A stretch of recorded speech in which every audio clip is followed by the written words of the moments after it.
ഒക്കെ വെച്ച് ഞാൻ നേരെ അടുക്കളയിലേക്ക് പോയിട്ടോ. രാത്രിയത്തെ പണിയൊക്കെ നോക്കാനുണ്ട്. മീൻകറിയും പത്തിരിയോ ചപ്പാത്തിയോ അങ്ങനെ എന്തെങ്കിലും ഉണ്ടാക്കാനാണ് ഞാൻ ഉദ്ദേശിക്കുന്നത്. അപ്പത്തേക്കും മോൻ വന്നിട്ട് അമ്മേ മീമി മീമി എന്ന് കരയാൻ തുടങ്ങി. ഞാൻ പറഞ്ഞു ഇതാ മോനെ മീനായിട്ടില്ല എന്ന് പറഞ്ഞു. ഓനെ സമാധാനിപ്പിച്ച് വിട്ട്. അപ്പത്തേക്കും ഏട്ടൻ വന്നിട്ട് എവിടെയോ പോകാൻ വേണ്ടിയിട്ട് എന്നോട് ഇങ്ങനെ പറഞ്ഞുകൊണ്ട് കേട്ടോ. ഞാൻ പറഞ്ഞു എന്നാ പിന്നെ പോയി വാന്ന്. എളുപ്പപ്പണിക്ക് വേണ്ടിയിട്ട് ഞാൻ എല്ലാം ജാറിലേക്ക് ഇട്ടിട്ട് ഒറ്റയടി അങ്ങ് അടിക്കും. പൊടികളും കഷ്ണങ്ങളും എല്ലാം കൂടിയിട്ടോ. അപ്പത്തേക്കും അമ്മ എത്തി. അമ്മ എത്തിക്കഴിഞ്ഞാൽ പിന്നെ ബാക്കി പണികളൊക്കെ അമ്മയും കൂടി ഹെൽപ്പ് ചെയ്യൂട്ടോ. ഞാനും അമ്മയും കൂടി ഒരുമിച്ചാണ് ഇവിടെ എല്ലാം ചെയ്യാറ്. ഞാൻ വേഗം മീൻകറിയൊക്കെ ആക്കാൻ വേണ്ടി നോക്കി. മോൻ അവിടുന്ന് അമ്മയെ കുളിക്കണം കുളിക്കണം എന്നിങ്ങനെ പറയുന്നുണ്ട്. അപ്പം ഞാൻ അമ്മേനോട് പറഞ്ഞു അമ്മേ ഞാൻ ഇതാ കറി അടുപ്പത്ത് ഞാൻ വെക്കാം. അമ്മയൊന്ന് നോക്കണേ. ഞാൻ വേഗം പോയിട്ട് അവനെ കുളിപ്പിച്ചിട്ട് വരാമെന്ന്. അങ്ങനെ ഞാൻ അവനെ എടുത്ത് നേരെ കുളിക്കാൻ കയറി. കുളി കഴിഞ്ഞ് വരുമ്പോഴത്തേക്കും ഇതാ മീൻകറിയൊക്കെ ഇവിടെ റെഡി ആയിട്ടുണ്ടേ.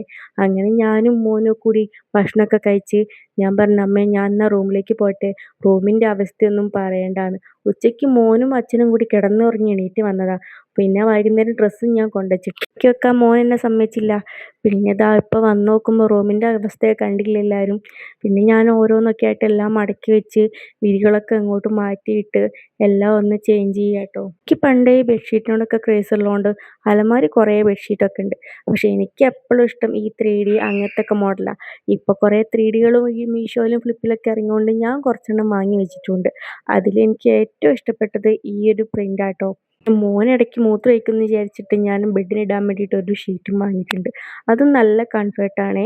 അല്ലാണ്ട് നമ്മൾ ബെഡിലേക്കൊക്കെ യൂറിന് ആവും. പിന്നെ കുറേ കാലം കഴിയുമ്പോൾ ബെഡ് ഒന്നിനും പറ്റാണ്ടാവും. എൻ്റെ അമ്മ പണ്ട് അങ്ങനെയൊക്കെ പറഞ്ഞിട്ടുണ്ട് ട്ടോ എന്നോട്. ഞങ്ങളും അങ്ങനെ തന്നെയൊക്കെയാണ് ബെഡൊക്കെ കത്തിക്കേണ്ട അവസ്ഥയാണ് എന്നൊക്കെ. അതുകൊണ്ട് ഞാൻ മുൻകൂട്ടി അങ്ങനെയുള്ള ഷീറ്റൊക്കെ വാങ്ങി നല്ലോണം വിരിച്ചിട്ടുണ്ട്. ഇപ്പം തന്നെ പുറത്തുനിന്ന് മോനിങ്ങനെ മുട്ടുന്നുണ്ട്. ഞാൻ വാതിൽ അടച്ചിട്ടാണ് ഇതൊക്കെ ചെയ്യുന്നത്. ഓൻ വന്നാൽ പിന്നെ ഇതിൻ്റെ മുകളിൽ കയറി നിരങ്ങും. ഓന് ഉറക്കം വരുന്നുണ്ട്. ഞാനങ്ങനെ വേഗം വിരിച്ച് ഓനെയും പോയി എടുത്ത് വന്നിട്ടോ. അപ്പോഴാണ് ഓൻ്റെ കയ്യിൽ ഞാൻ ആ സാധനം കണ്ടത്. ഏട്ടൻ ചാവിയൊക്കെ വെക്കാൻ വേണ്ടിയിട്ട് ഒരു സാധനം വാങ്ങിയിരുന്നു. അതിട്ട് ഫിറ്റ് ചെയ്തിട്ടുമില്ല. ഓൻ അതും എടുത്തിട്ടാണ് എൻ്റെ അടുത്തേക്ക് വന്നത്. അപ്പം ഞാൻ ഓനോട് പറഞ്ഞു മോനെ ഇനി അതവിടെ വെക്ക് ട്ടോ എന്ന്. ഓൻ അത് കേട്ടില്ല എന്നല്ല ഒറ്റ എറിയിലായിരുന്നു.